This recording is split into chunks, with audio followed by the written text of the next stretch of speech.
So, David, now let's move on to our senatorial survey results. What did you find interesting in the data with regards to the Senate race? So the senatorial survey results of the Pahayag tracker underline the middle class bent of the survey. Points of interest germane to this point include the inclusion of Shell Jokno in the top 12, as well as the relatively lower preference shares of popular personalities such as Rafi Tulfo, Jingoy Estrada, and Robin Padilla, who place much higher in the surveys of other reputable firms.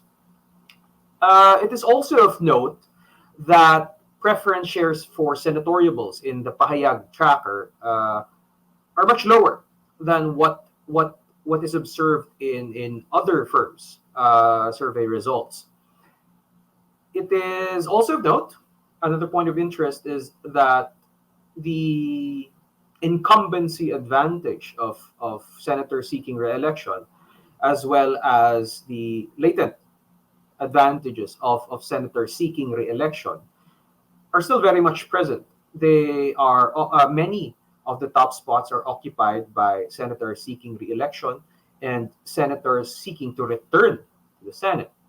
Nevertheless, it can still be said that the race for Senate, at least insofar as the sample is concerned, remains competitive, with 20 or so names polling above the 15% mark and 12 names competing for 4 to maybe 6 of the top 12 spots. So, David, at this point, based on our senatorial results, like which ranking or at which point in the rankings would you say is like relatively safe going into the May election? Well, looking at our survey results, the candidates that appear to be safe, at least as far as our sample is concerned, are those polling above the 40% mark. Those who can still be viewed to be safe are those polling above the 30% mark.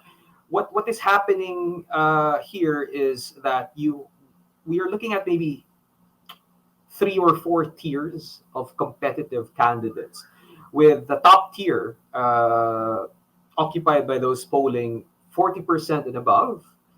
The 2 tiers following that would be those polling 35% and above and those polling 30% above.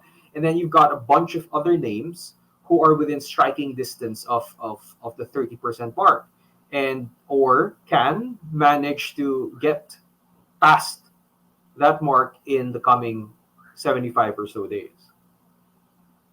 So going back to your question, I would think that those in the first 2 tiers, those who are polling above 40% are relatively safe.